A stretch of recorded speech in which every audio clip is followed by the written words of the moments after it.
Bonjour tout le monde, comment allez-vous? J'espère que vous allez bien.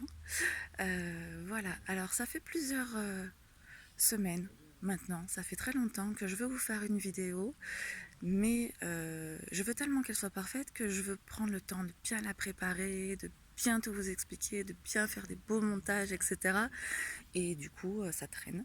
Donc j'ai décidé aujourd'hui de vous faire une vidéo brute. Je vous invite chez moi, dans mon intimité. Et je vous la fais comme ça, à froid, dès le réveil.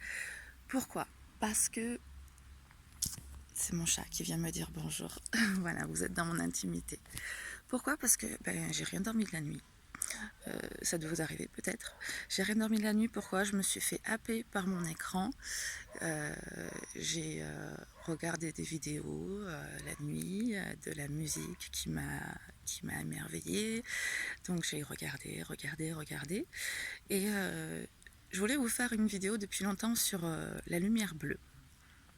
La lumière bleue, est-elle bonne, est-elle mauvaise? Il y a beaucoup de rapports scientifiques qui nous disent qu'elle n'est pas bonne. D'autres qui viennent contredire ces derniers temps avec des études pour expliquer que ça nous permet de rétablir les cycles circadiens. Donc les cycles circadiens, ce sont ceux qui sont responsables de notre cycle biologique jour-nuit, entre autres. Et donc je me suis dit c'était le bon moment pour vous la faire, parce qu'en fait, du coup, d'avoir regardé mes vidéos toute la nuit, je me suis exposée à la lumière bleue qui est contenue dans nos écrans, puisque les trois couleurs primaires de la lumière sont le bleu, le rouge et le vert. Donc nous avons du bleu dans nos écrans, et en fait, en termes de lumière bleue, nocivité, pas nocivité, c'est pas aussi simple que ça. La lumière bleue, c'est celle qui est dans les ondes les plus hautes. Quand vous prenez le spectre de la lumière, donc l'arc-en-ciel, vous savez, le bleu, il est tout près du violet, là, dans les ondes les plus hautes. Donc déjà, en termes d'ondes, on est sur la plus puissante. Donc effectivement, déjà pour la rétine, regarder de la lumière bleue tout le temps, c'est pas top. Notre œil étant très sensible au bleu. Voilà.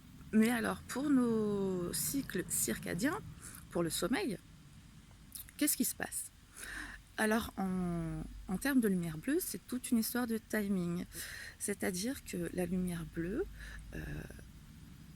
va envoyer à notre cerveau, j'essaie de trouver des mots simples pour pas trop rentrer dans les détails, va envoyer à notre cerveau l'information jour. Donc, vous avez bien compris, si vous regardez des écrans tard le soir, comme je l'ai fait hier, mais alors tard le soir, même tôt le matin, on va dire, eh ben, vous envoyez à votre cerveau l'information qui fait jour, et donc c'est pas le moment de dormir. Et si vous le faites régulièrement, eh ben, vous décalez tous vos rythmes biologiques, tout le cycle circadien, et c'est ce qui explique que quand vous regardez des vidéos le soir, dans votre lit, il y en a beaucoup qui le font, je sais, je le fais aussi, hein, je dis pas que c'est facile d'appliquer ce qu'on sait, mais voilà, c'est ce qui peut expliquer qu'on a des problèmes de sommeil. Or, pour rétablir ces problèmes de sommeil, bizarrement, il faut aussi de la lumière bleue. C'est comme tout en fait dans la vie, tout n'est pas si bon ou si mauvais. La lumière bleue va vous permettre de rétablir vos cycles de sommeil si vous y exposez le matin, en fait. Et si vous évitez de vous y exposer le soir. Donc vous allez vous exposer. J'ai lu une étude récemment, je ne pourrais pas vous dire comme ça à chaud sur internet, mais je lis très souvent des études scientifiques, ça m'intéresse beaucoup. Et il y a des études qui ont été menées, qui sont en train de venir controverser toutes les autres études qui parlent de la nocivité de la lumière bleue sur le sommeil. Et donc, en exposant des personnes le matin à la lumière bleue, voilà, on donne l'information qui fait jour. Et parce que la lumière du soleil, bon, elle nous donne la lumière bleue, mais pas que. Donc là, on donne une bonne dose de lumière bleue pour bien faire comprendre. On transmet au cerveau la lumière bleue, donc il fait jour. Et puis le soir, on oublie la lumière bleue. En fait, ce qui se passe le soir, quand vous fermez vos yeux, quand vous êtes dans l'obscurité, la glande pinéale qui est dans votre cerveau reçoit l'information que c'est le moment de sécréter de la mélatonine, pardon. Et donc la mélatonine, c'est l'hormone du sommeil oui, c'est l'hormone, oui, voilà, de sommeil. Je viens de me réveiller, donc j'ai peur de me tromper entre les mots glandes, hormones, enfin, il y aura peut-être des mixtes, hein. Donc l'hormone du sommeil, et donc vous avez bien compris que si vous vous exposez à la lumière bleue le soir, vous empêchez la sécrétion de mélatonine. Alors pour certains elle est diminuée, et puis pour certains elle est carrément empêchée, et c'est ce qui provoque vos troubles du sommeil. Donc voilà, lumière bleue, nocive, oui et non. Tout dépend du timing. Elle va être nocive pour votre sommeil si vous y exposez trop le soir, mais elle va permettre de rétablir vos problèmes de sommeil justement si vous vous y exposez plutôt le matin, et donc à des heures régulières, pour pouvoir rétablir votre rythme biologique, votre rythme jour-nuit. Je ne me vois même plus à l'écran, donc je suis désolée si le cadrage n'est pas bon. En tout cas, je pense vous avoir dit l'essentiel sur cette lumière bleue. C'est un paradoxe, elle est encore à l'étude pour beaucoup de scientifiques, elle passionne beaucoup de monde. Elle me passionne aussi, comme toutes les couleurs de la lumière.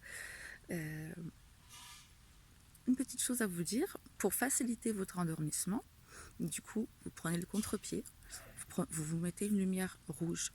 Ça peut paraître bizarre, puisque le rouge, c'est une couleur qui est assez agressive pour certains.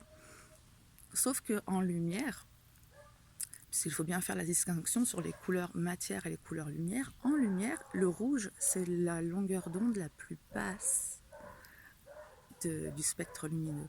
La plus basse, donc la moins agressive. Donc, il faut plutôt s'exposer à du rouge pour bien dormir le soir. Tout est une question de timing. Voilà. Eh bien, j'espère que nous allons tous passer une bonne journée, que vous allez passer une bonne journée, de bons moments, que ça vous aura donné des informations que je trouve précieuses. Et puis je vous laisse sur une jolie image pour passer une belle journée. Pour ceux qui aiment les animaux, hein, qu'est-ce que t'en dis, Igor? Bye bye.